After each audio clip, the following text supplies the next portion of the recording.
నేను మొన్న మన బట్టి విక్రమార్క గారి కొడుకు పెళ్ళి అయిండే, నేను పోయినా.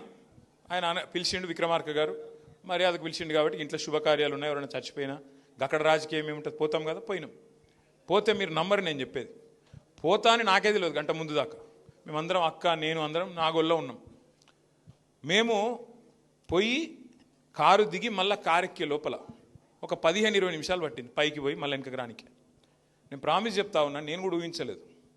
ఇక్కడ దిగి మళ్ళీ కారు దిగి వేదిక మీదకి పోయి కిందికి వచ్చే లోపల ఆడ ముఖ్యమంత్రి ఉన్నాడు, మంత్రులు ఉన్నారు, మొత్తం కాంగ్రెస్ నాయకులు ఉన్నారు.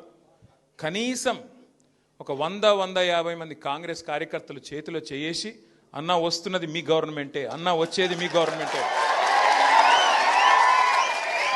నేను ఊరికే చెప్పట్లేదు, ఉత్తగానే చెప్తలేను, ప్రామిస్ చెప్తున్నా. నాకే ఆశ్చర్యం అనిపించింది.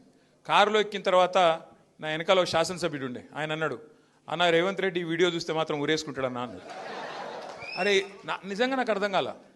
ఆడ అడిగినా నేను, చేయగలిపి అందరూ మీ గవర్నమెంట్ అంటే ఎవరబ్బా ఇల్లంతా అని చెప్పి ఏ ఊరు మీదని అడిగిన. ఒక ఆయన ఖమ్మం, ఇంకొక ఆయన మదిర, ఇంకొక ఆయన పాలేరు. ఇట్లా మొత్తం ఖమ్మం జిల్లా వాళ్ళు ఎక్కువ ఉన్నారు. సహజంగా ఆయన జిల్లా కాబట్టి మా డిప్యూటీ సీఎం గారిది వాళ్ళే ఉన్నారు, మొత్తం కాంగ్రెస్ కార్యకర్తలు. వాళ్ళు ఇంకో 2.5 ఏళ్ళు కాలే, ఇంకా సగం టైం కూడా కాలే. కానీ వాళ్ళు కాంగ్రెస్ కార్యకర్తలు చెప్తున్న మాట ఈరోజు, వచ్చేది మీ ప్రభుత్వమే, రాబోతుంది మీరే అని చెప్పి షేక్ హ్యాండ్ ఇచ్చి అడ్వాన్స్ కంగ్రాట్స్ చెప్తున్నారు వాళ్ళు. నాకు అర్థమే కాలే. మరి వీళ్ళే ఇట్లుంటే కాంగ్రెస్ కార్యకర్తలు, జనం ఎట్లుండాలా? మరి జనంలో ఎంత ఆక్రోశం ఉండాలా?